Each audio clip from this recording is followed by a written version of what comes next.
men got to learn how not to cheat. But even from his perspective, even when he was saying a lot of these dudes weak and women just kind of need to learn and leave them alone. I'm kind of shocked that this is still like a thing. Hey, ladies and gentlemen.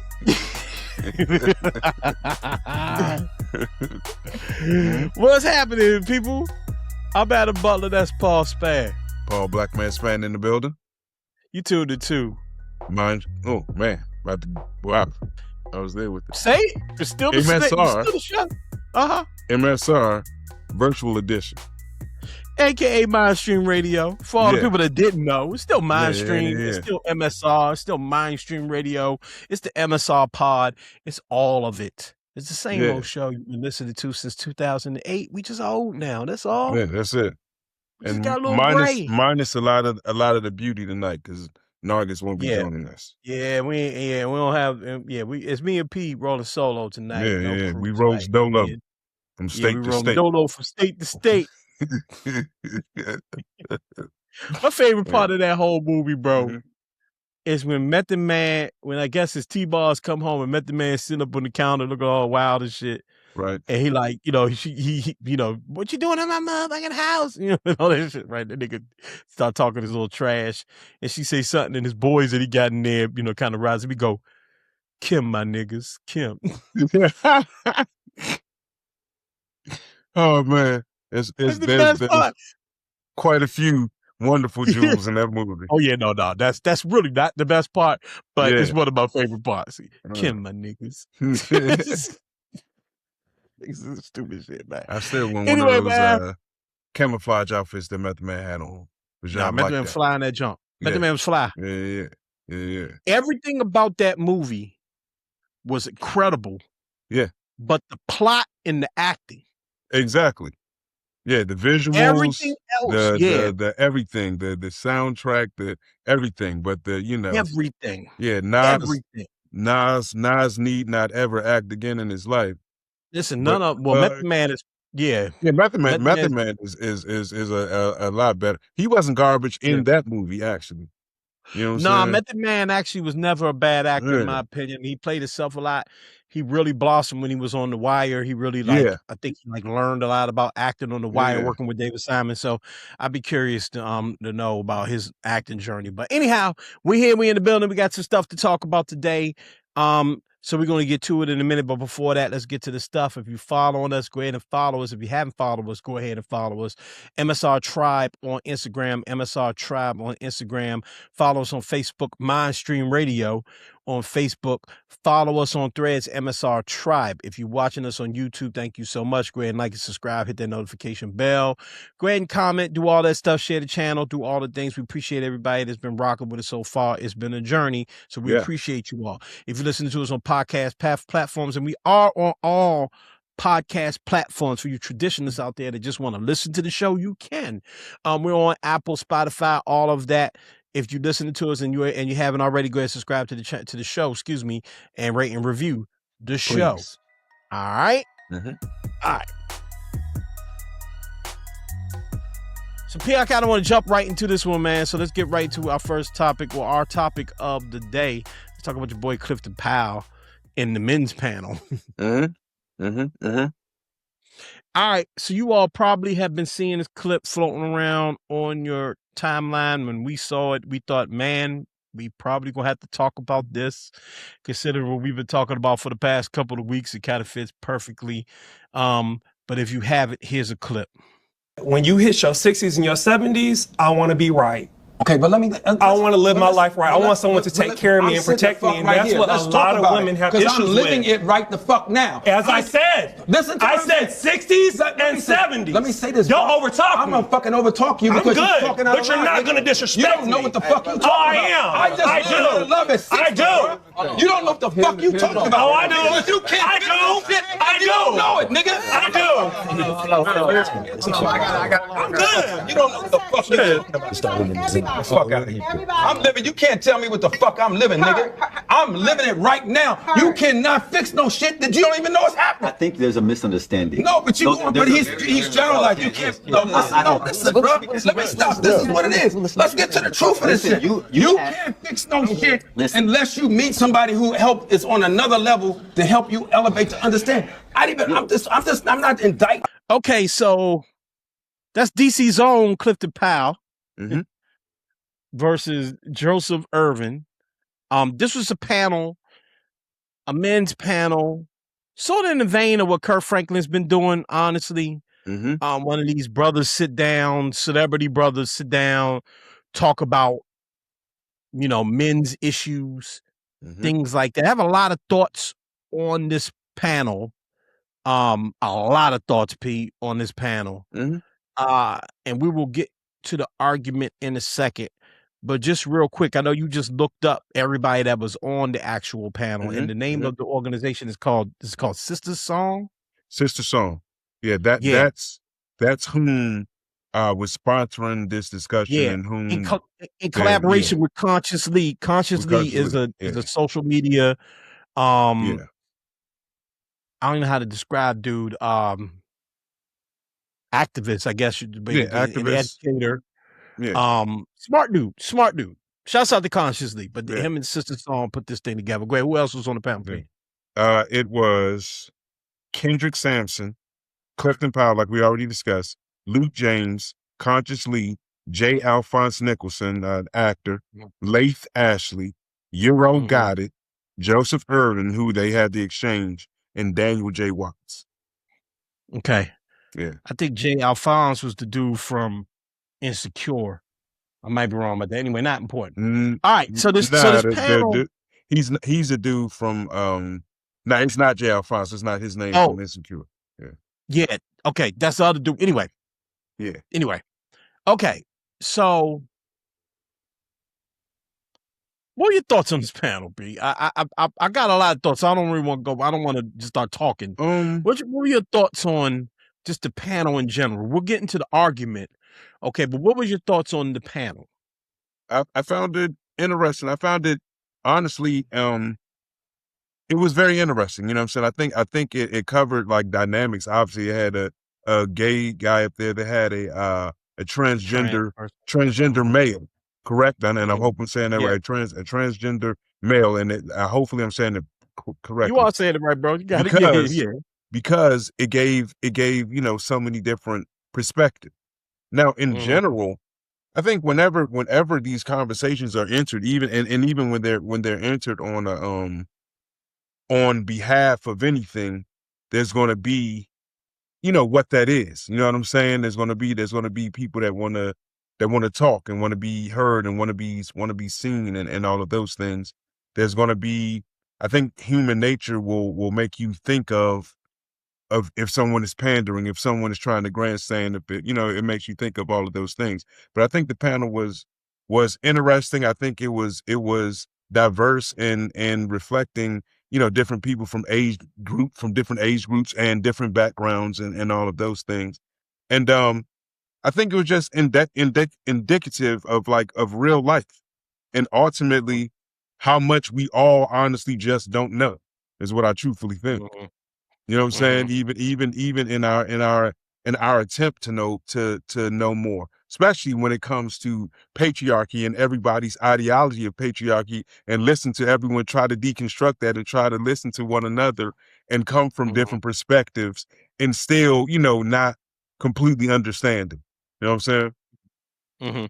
Yeah. Right. I did not like this panel. Yeah. Though I understand that its intentions were good, right? I think that it was misguided from jump, and I'll tell you why. We have participated in panels like this. We have hosted panels like this. We've done plenty of shows We've been on other people's shows, other people's panels, black men panels. You know, we've seen it all, right? We've seen them go completely left. We've seen them be very, you know, pretty good, right? Right. And I find the ones that go smooth are the ones that compartmentalize subjects. Right. Right. Right. This one tried to take on everything. And not only did it try to take on everything, honestly, and I hope the ladies that are listening to this show or watching the clip or whatever understand what I'm about to say. The problem was it was completely framed around loving black women. First, they were talking about women's reproductive rights. They were. Then it turned into how do you love a black woman, right? Yeah. And that's cool to talk about, obviously. But it's clear that some of them were not even ready to talk about that or needed to be talking about that. Right. Okay. When you base your conversation off of that in these men's circles, especially when a camera's on, some dude's going to be just trying to say the right thing. Clifton Powell started off just trying to say the right thing. I love black women, and then he started telling the truth. I cheat on my woman. I'm divorced. I still cheat on her. I'm still figuring out I'm 70 and I'm still figuring out how not to cheat on my woman. But 10 minutes ago, he was going off about how like black woman is the queen and everybody from Africa, because that's what sound good, because that's what he know. So that's one of my problems. My second problem is, and I get it's all entertainment, and people are more likely to sit around and listen to the actor from Insecure and a famous R&B singer and a beloved black film star and Consciously and another actor from a very popular TV show. I get it. But when your agent books you on these things, again, you on there for a reason. You're not really learning. You're just on here to say the right thing. Okay? So,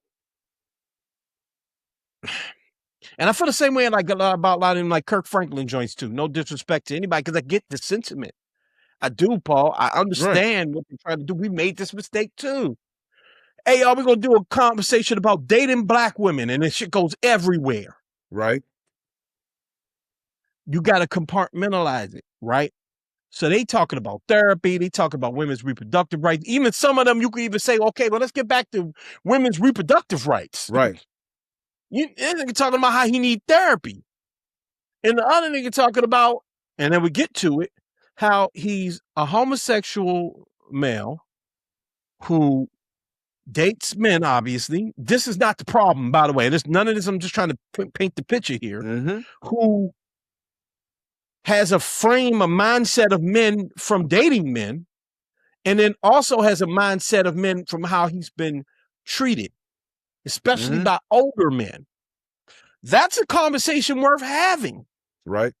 But you can't compile that and mix that up with loving black women. It's not the same conversation. So what happens? They argue. Clifton Powell starts sounding like the niggas in his life. Especially, he started it all. He got into it with a lot of energy. Okay. And one of the first, he said, I don't talk to my motherfucking daddy to this motherfucking day. That's what he said. Okay. That's telling. And then Clifton Powell tries to jump in with some, oh man, let me tell you something, young man. And homie went off. He wasn't going for it. Because he didn't see Clifton Powell. He saw them old heads. Right. Okay. And possibly his father. So again, him being gay is not the problem. He could definitely participate in the conversation of men. He's a man. Right. But if they were just having a conversation about manhood, if they were just having a conversation about women's reproductive rights, if they were having a conversation about dating women or being ready for marriage, they were trying to have all of the conversations. It was way too convoluted. It was way too much. Yeah. Clifton Powell talking about one thing, Luke James talking about another, this person talking about another, that person talking about another thing, and then boom. So to me, the conversation is counterproductive. They probably got a rack of views, but most of the people just tuning in to hear Clifton Powell get read. Right. So now nobody's gonna learn anything about women's reproductive rights. Nobody's gonna no black man's. I'm sorry. I'm sorry. I'm ranting, bro. Please. No. I'm saying, but like, were they ever though? That's what I'm saying. That's what I'm saying, Paul. That's why these type of please, bro. Even the introduction to it, right? Like I said, and when I first started, things that are sponsored, it just, in my opinion, I'm not trying to downplay it. I'm not trying to talk down. You dig what I'm saying? But like it already brings an element of grandiosity, of showmanship to it. And I'm not saying that people can't have honest conversations. I'm not saying that. But it's just like you said, you have this panel of assorted people, celebrities, of assorted like celebrities whom have zero expertise in anything, and not saying that, you know, that's the precipice of what you have to have a conversation. However, when it's presented in a certain way and it's supposed to be for a certain thing, and you have a organization that's behind you that you're honestly representing for, it kind of, in my opinion, and from this discussion, muddles it a little bit, just because who knows who's, like you were already talking about, who's grandstanding and who's actually trying to be as forthright as they can, aside from the fact that seems like, listening to it, it seems like this is the formulaic template that we want you to follow, and I need you to say these certain things a number of times, and I need you understand what I'm saying? I need you to be sure that this point is brought across, and all of those things. So it was I don't know how much was like overtly learned from it, aside from a bit of more confusion. No, I think everyone is too. You go look at the comments on YouTube. I'm here because of the TikTok clip. Clifton Powell, oh my God, Clifton Powell, 70 years old, he still think like this. Clifton Powell, dude representing black women, dude thinking like a black woman. I saw that nothing, again, and I'm not saying he's wrong. I'm not saying that Clifton Powell is right and homie is wrong. I'm not saying that.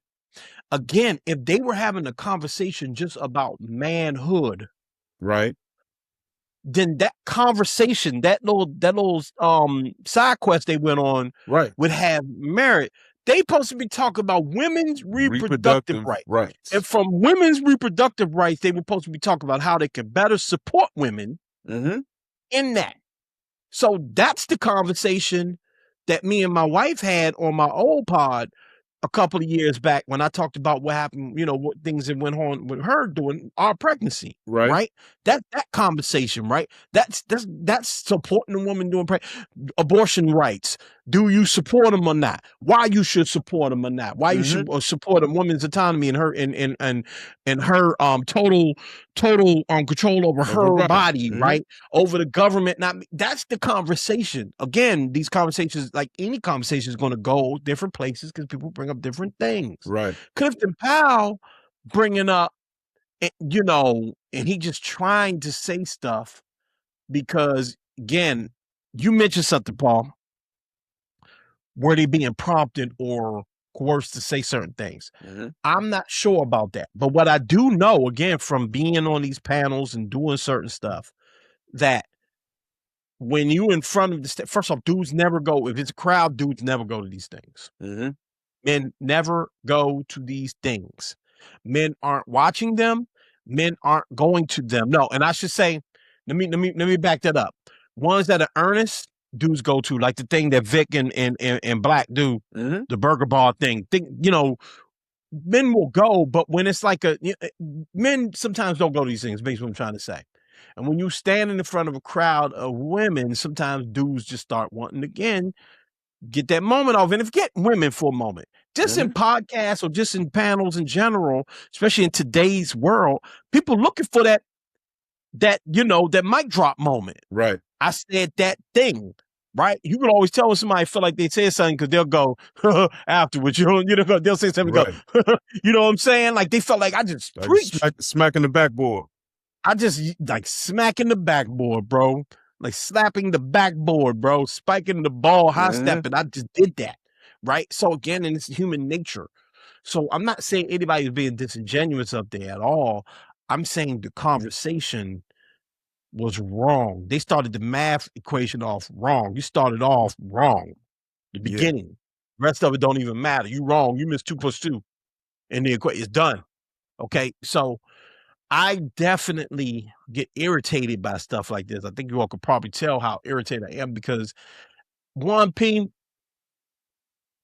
I'm kind of, you mentioned this earlier, bro.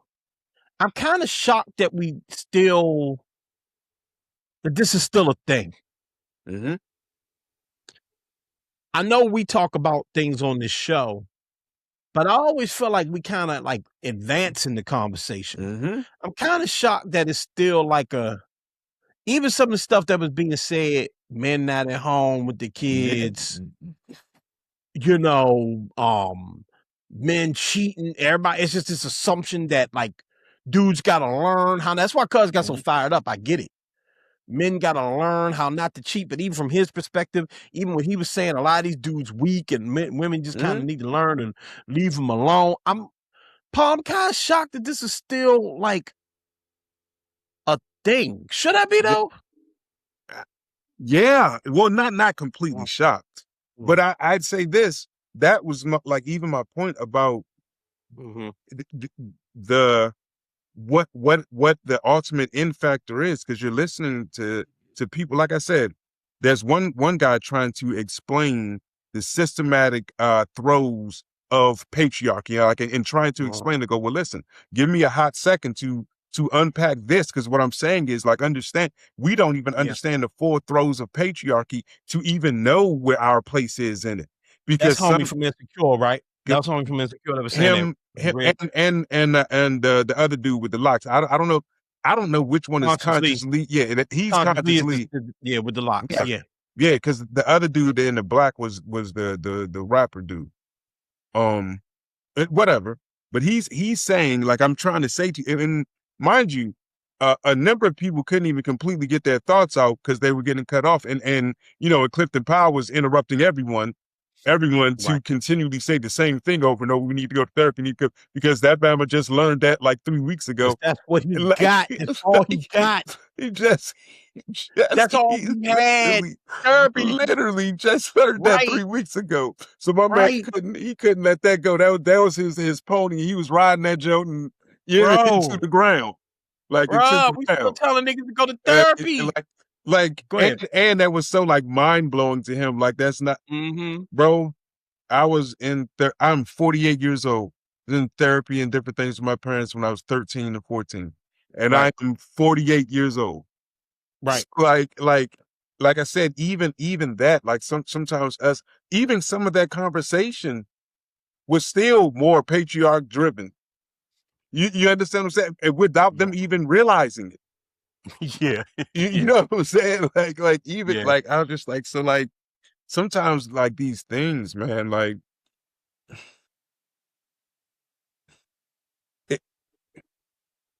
it's good to have a balance of things. You know what I'm saying? It's good to have people just speaking with passion and with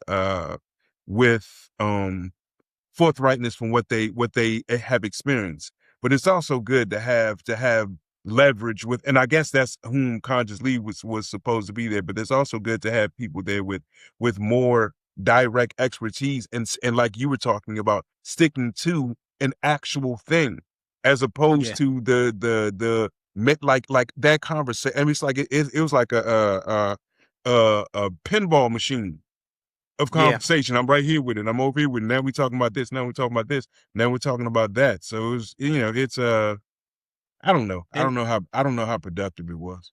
No, I don't think it's productive at all. It got the views though. It's going to get views because again, Clifton Powell and Joseph got into a huge argument, and Clifton Powell turned into Pinky on this nigga, or every character he's ever played in the movie. Clifton Powell transformed into nah nigga, like he turned into that dude, and that's so it's entertaining and it's funny. And maybe a few people will get something. Maybe that's enough. But I think most people, I think all it did was just get people that are already coming to it with a certain idea. All it was here's this ignorant dude, and this guy read him for filth. And I think that men's brothers circles and brothers conversations that can't be. Right. Okay. There's space for brother conversations. We have them all the time on this show.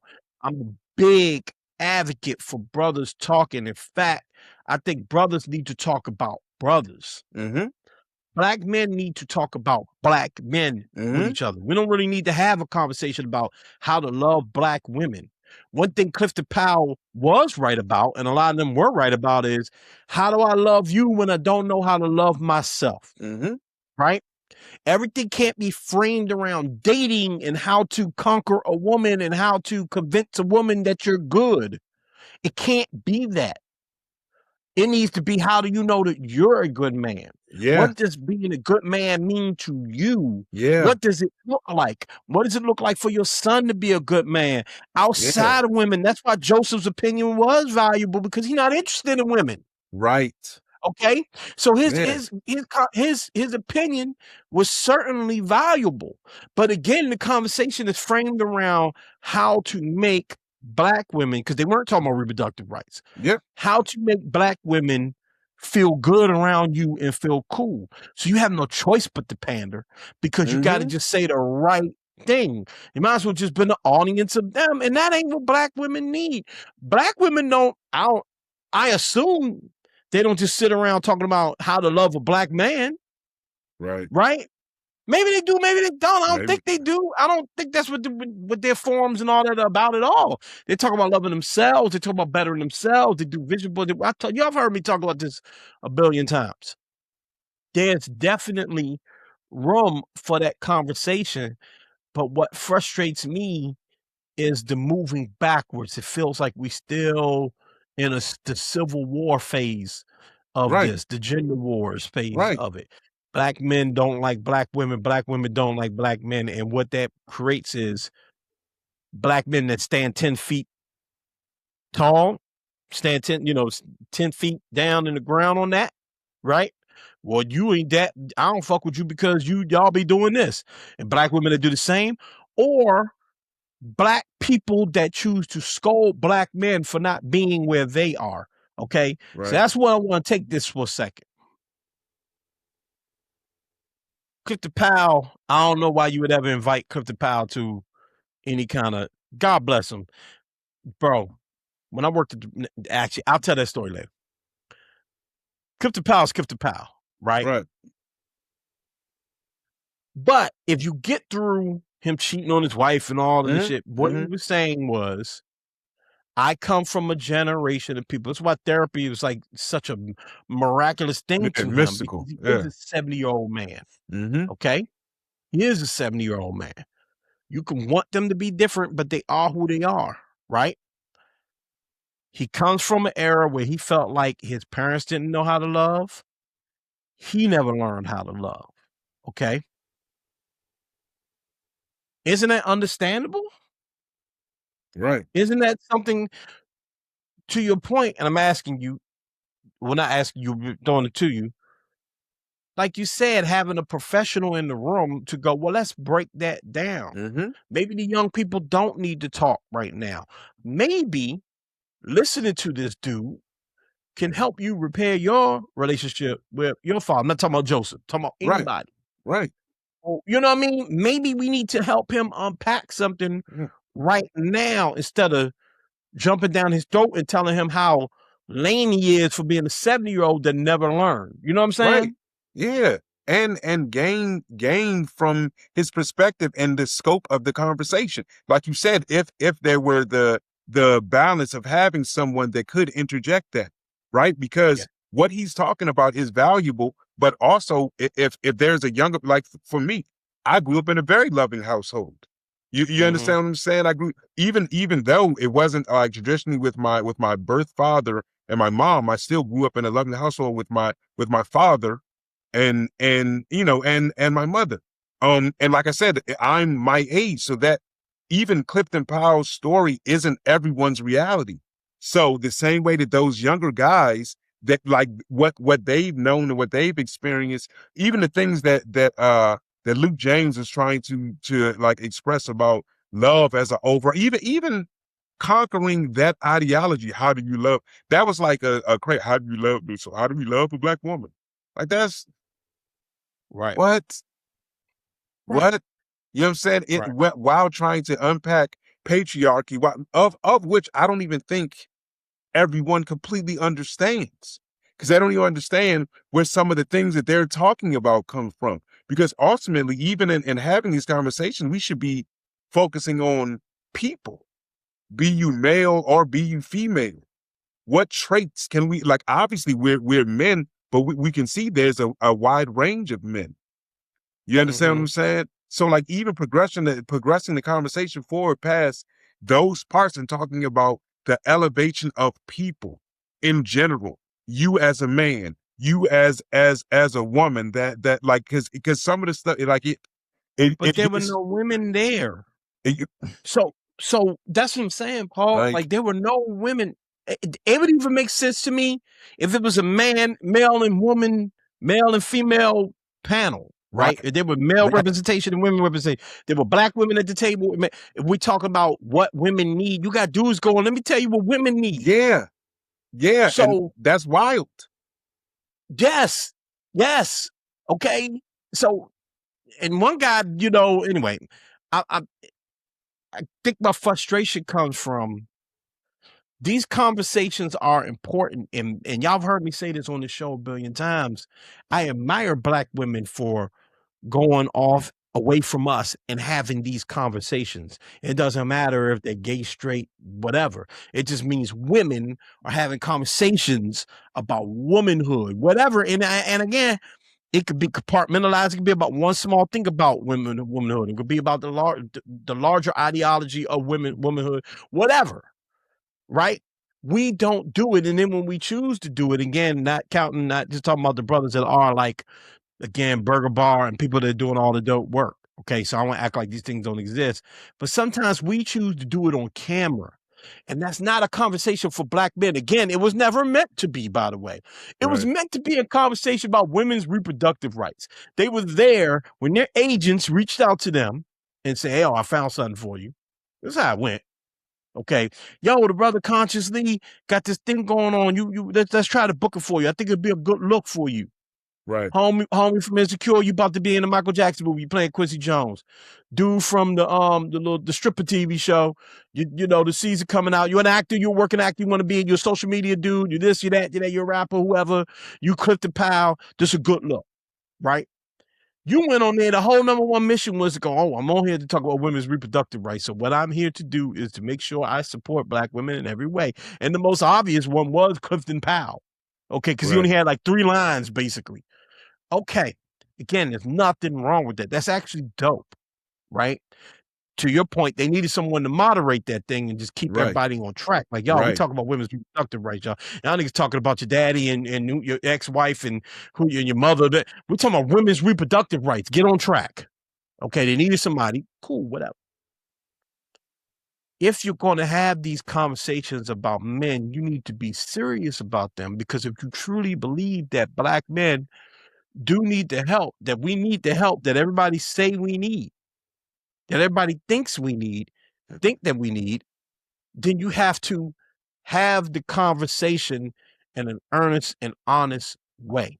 Right. Yeah, you might argue. Yeah, niggas might buff up because that's men.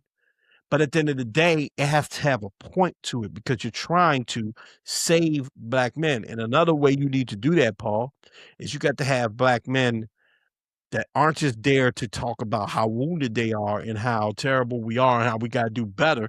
You need to have representation of men that are doing better, by the way, and that are doing it. Yeah, and all the way across the board.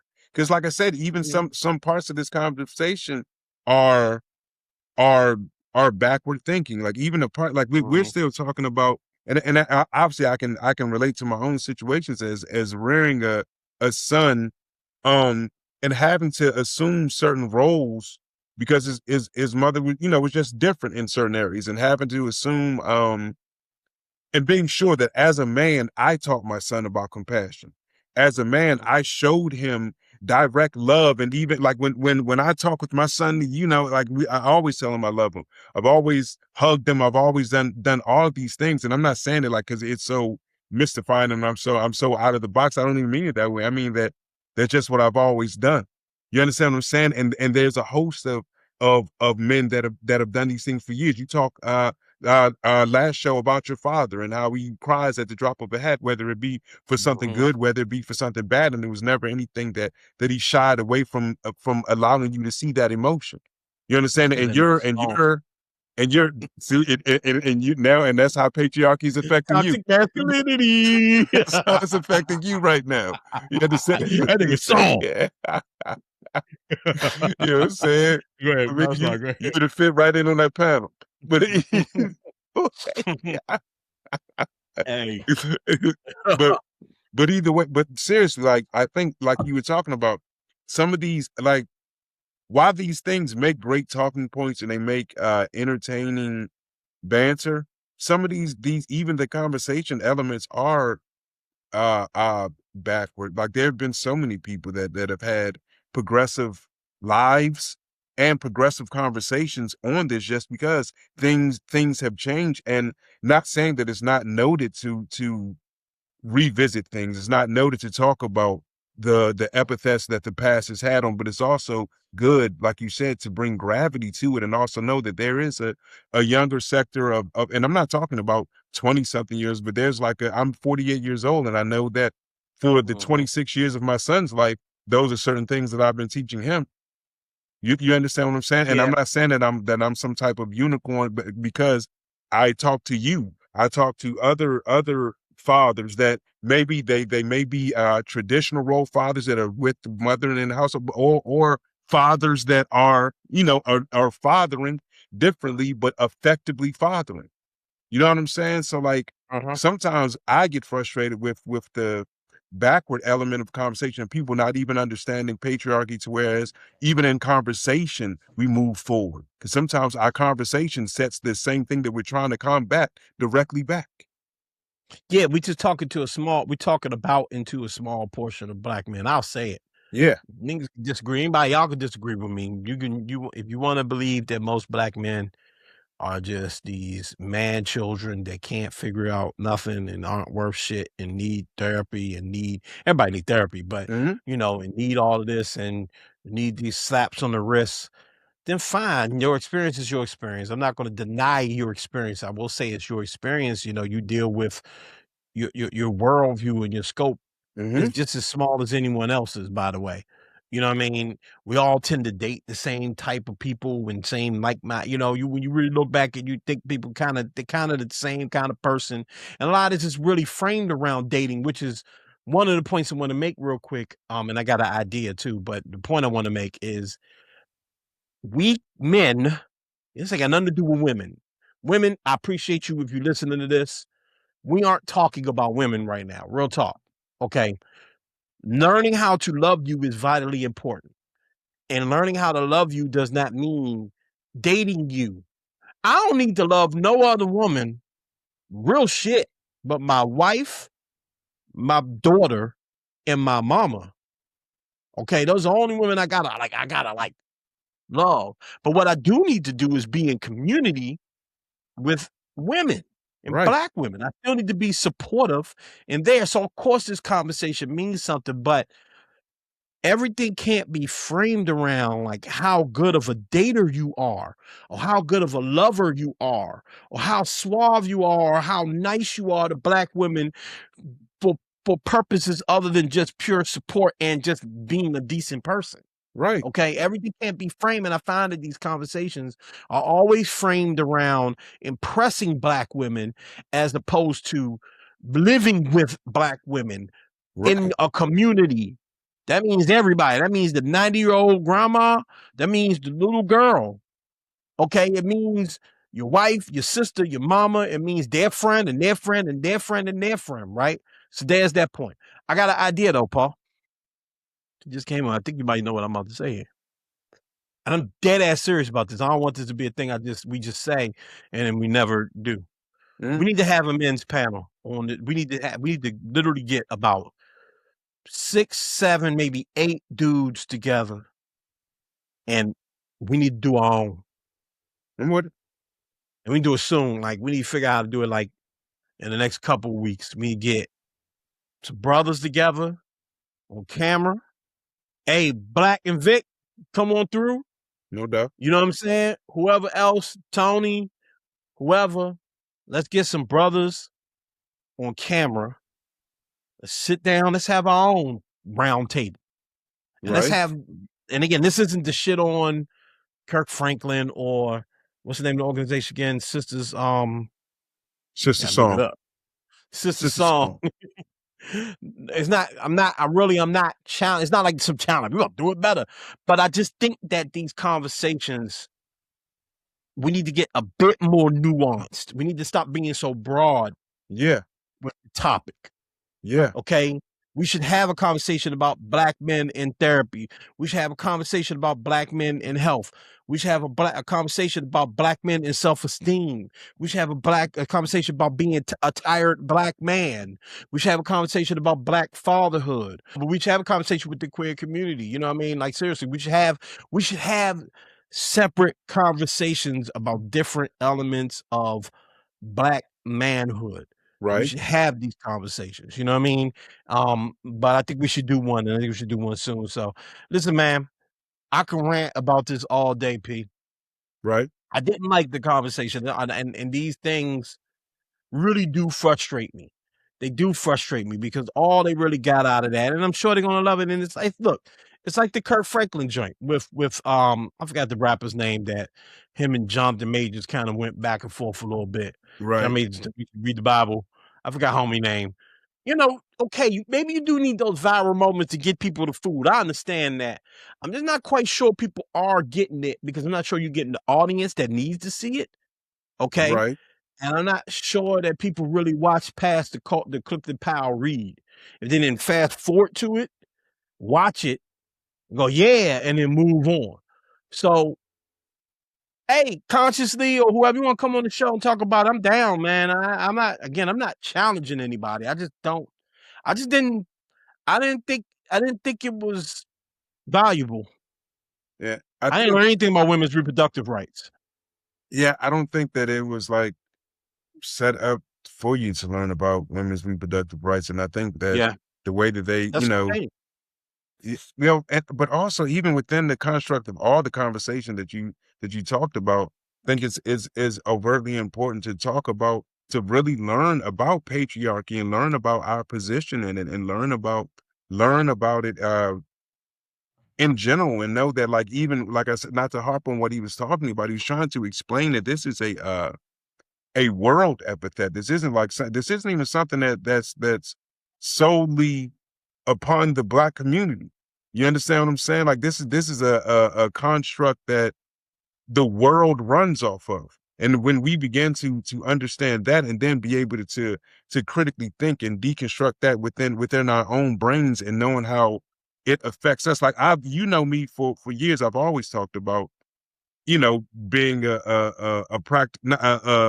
impractical thinker, being someone that thinks way outside the box. And even in, like I said, with my own child, I wanted to try my best to raise him with as least stereotype as possible, being a man that can, know in his mind how to actively take care of his family, because he's a man of grain and of salt, but also know that's not his only role. It's not just to be the provider and the knock Obama out, but it's also, if I need to explain something to my son, I can explain it to him. If I need to hug my daughter, I can also do that. If I have to learn, my aunt passed away abruptly, very young, with leaving my uncle with 3 kids, one of whom being his oldest daughter, right?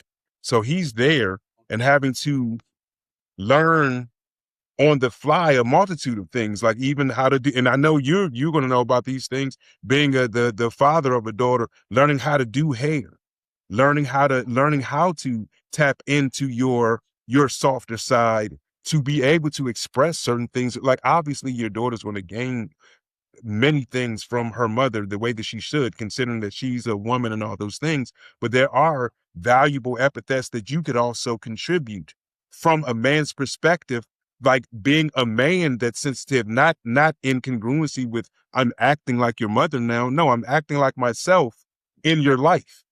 You understand what I'm saying? Like, and that's where the deconstruct of even that verbiage and all of those things could, for us to have a broader understanding of these things we're trying to navigate.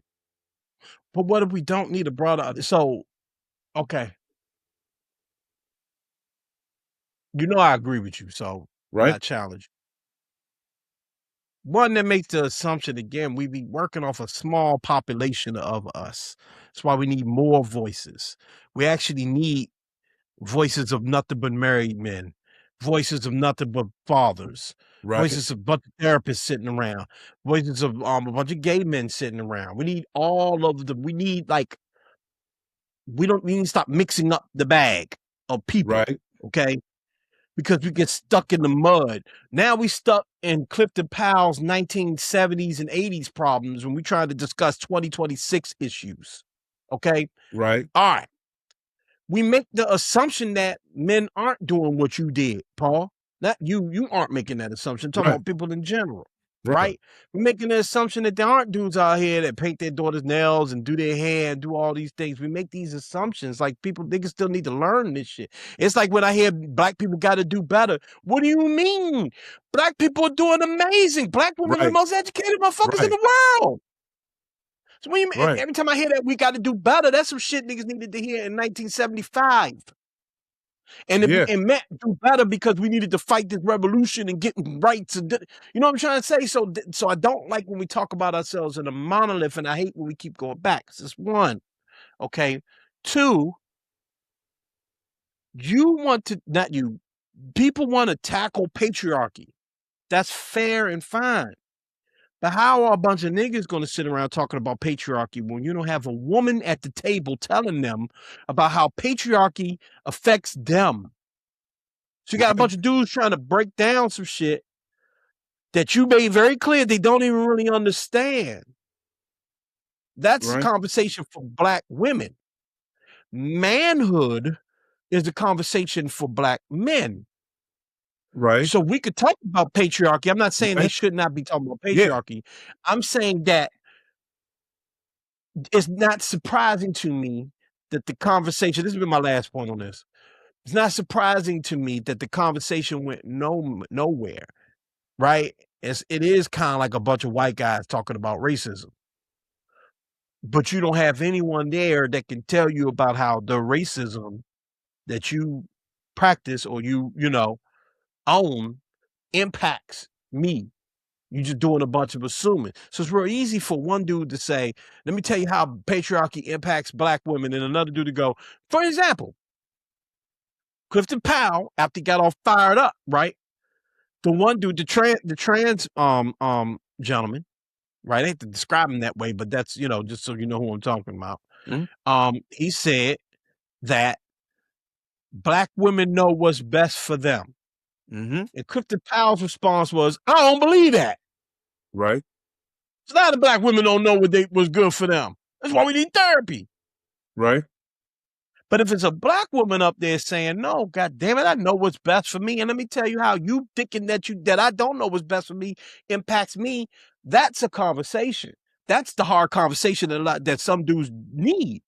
Right. Okay. So again, when you're all over the place trying to talk about everything, again, I'm not talking about your discussion about patriarchy. That's why I made it clear I'm not debating you. I'm just saying that, again, man, you can't just throw these things on the table and say, let's just talk about them. You got to have a point. You got to have a point. Or you're just going to get a bunch of people arguing and getting cut off. And a few people going to say some dope shit. And all it is a few of those men just going to look like better men than the other men. And to me, that's pointless. That's pointless. Right. I agree. And what I was saying was it wasn't even in the throes of in direction to women. I mean to truthfully understand better so you can understand yourself. You understand what I'm saying? And because even like I said, some parts of the some parts of the conversation that people think that they're having are still latent in. You understand what I'm saying? Like even in the approach. So like look, you know what I'm saying? So like learning that, you know what I'm saying? Like helps. You know what I'm saying? And obviously having the women there to, you know, to let you know how that affects them is definitely prudent. But even the fact of having like you were talking about, there are so many things that can be discussed, even about manhood. I think it's a part of patriarchy is having certain conversations about women from our perspective. You understand what I'm saying? Like there are so many things that you can talk about in improving self, and I mean that even in understanding things, so you can understand a position and you can listen more, and then we can collectively offer things. You know what I mean? Yeah. I agree. All right, look out for our man's panel. We're gonna do it right, and we're gonna grandstand with the best of them. Yeah, buddy. Yes, we are. And we're gonna have a bunch of mic drop. Boy, we're gonna go viral. I'm gonna say all the dope shit. I'm gonna say it all. Anyway. All right.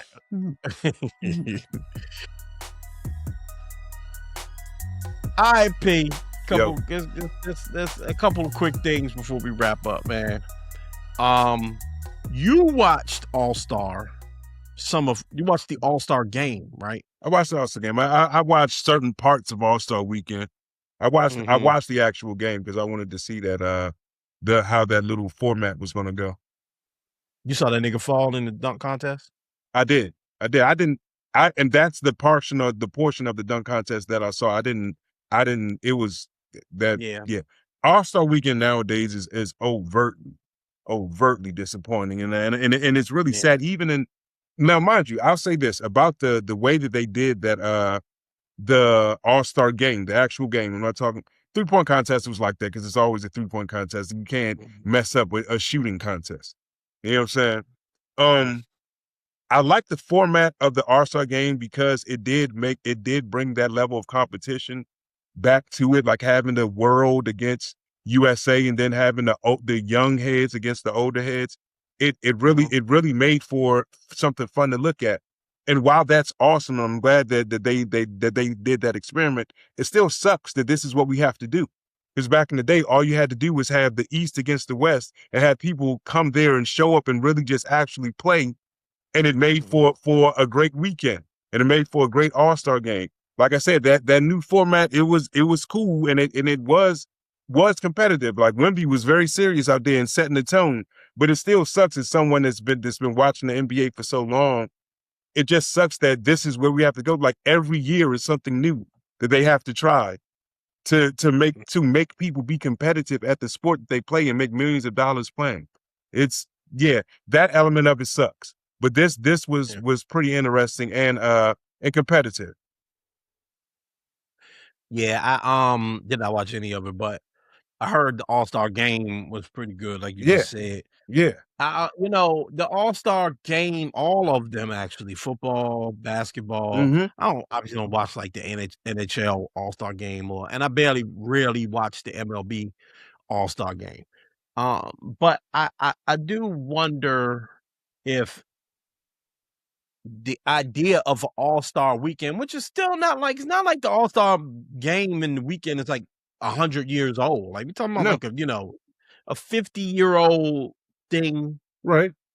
50-ish year old. Yeah, it's been around since like the 70s. And it grew. I would say it was in its peak in like the 90s.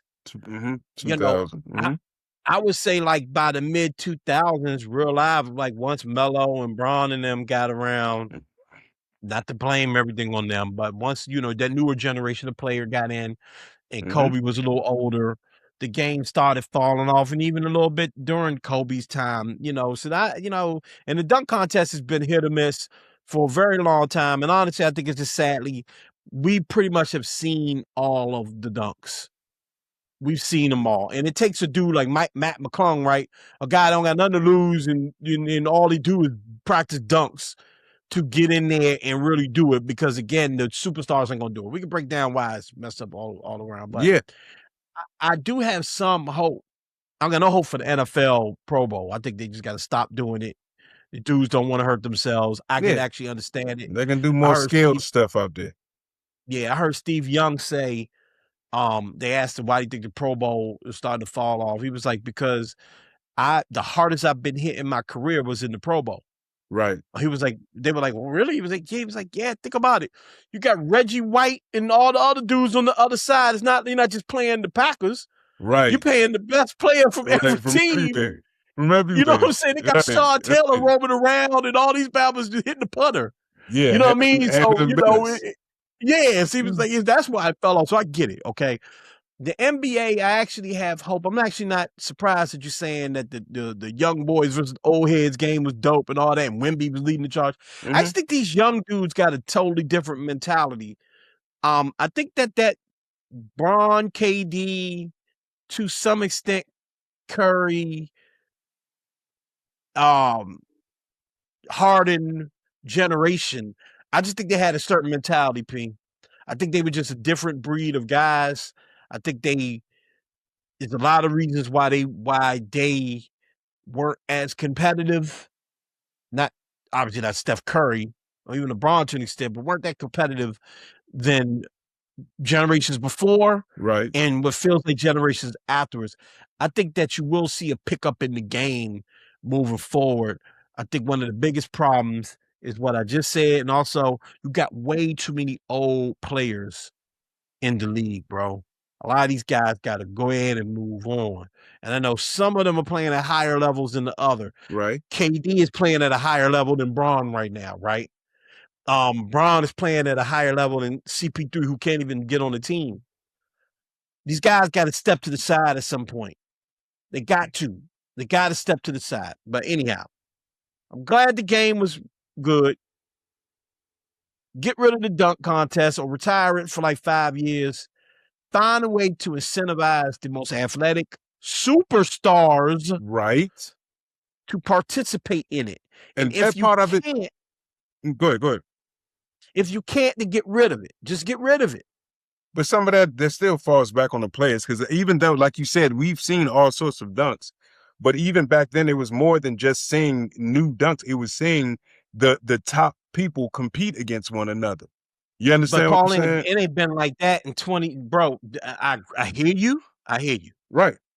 But even the dope dunk contests that have happened in the past like 15 years has not been the best players. It's been, we looked up and got a super athletic dude in it, like what's your boy Green? What's his name? Gerald Green.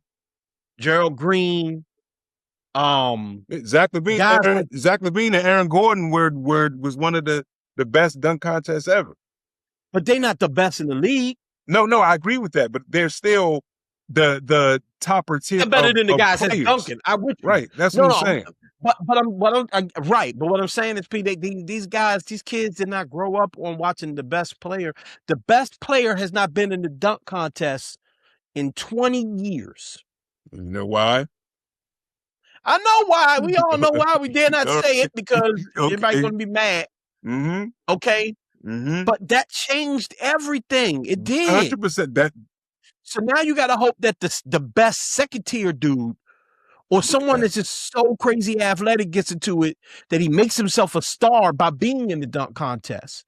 So it wasn't because that thought process is gone. It's so now you got to incentivize. It won't be John Morant anymore, but he's way too injured now. But like a guy like, you got to incentivize. And if you can't figure out how to do that, because the college is what it is. We could go, we want them to change their mindset. Right. They have not grown up seeing. Kobe grew up watching Jordan in the dunk contest. Jordan grew up watching Dr. J. Okay? That's done. It's done. It's been done since like 2010. Yeah. You got kids now that were in 2010, they were 6. Yeah. I'm sorry. And so they ain't even, there's no concept of the best dude in the league. Yeah, and they also grew up in the most friendliest of NBA eras. What I'm saying, they have no concept of, but just even with the dunk contest, because the reason why some of them still do the 3-point contest, think about this. They still do the 3-point contest, right? The best shooter will still be in it. I don't know who was in it this year, but you know, a couple years ago, Dame Lillard was in it. Steph has been in it. He won this year. Dame Lillard won it this year? Mm-hmm. He shot in the 3-point contest? Word up, good for him. And won. And won. That's dope. I know he's injured, you know what I'm saying? Yeah. But anyway, yeah, like the best shooters get in the 3-point contest because these kids still grew up in the era where they watched Steph Curry be in the 3-point contest. Right. Or Paul George. No, not just shoot threes, shoot in the 3-point contest. The best shooter in the league that don't got nothing to prove will go in the 3-point contest and potentially lose to some white boy. Right. He put it on the line. They're not seeing the best player in the NBA, the best 2 guard, the best 3, the best 1 even. Those athletic dude on the floor who can jump. You're not seeing the best, and usually that means you're the best player in the league. You haven't seen that guy participate in the dunk contest. KD didn't do it. Right. Bron didn't do it. Kawhi Leonard didn't do it. Ja Morant didn't do it. Anthony Edwards isn't doing it. No, he's not. Well, he already said that. Yeah. That's the, like I said, I hope that they like the game in and of itself be more competitive. Yeah. The dunk contest is going to be what it is, but I think it's still going to be. It's going to have elements of being more exciting just because they're going to incorporate all of the new age stuff with some of these YouTube dunkers and all of those things. So we shall see. Hey, we'll see. All right. Thanks hey, one more LeBron. thing. One more thing before we go, brother. Have you heard LaRussell's comments on Lil Wayne? Mm-hmm. Okay. What are your thoughts on that? We'll make these as fast as we can. I mean, that's his opinion, his perspective, and how it pertained to him. You know what I'm saying? I don't think that that it's 100% meritless, but I know King Green. No. King Green did a great breakdown of certain things, right? Because there's like there's conscious in rap, there's people that like focus on like telling stories and all of those things.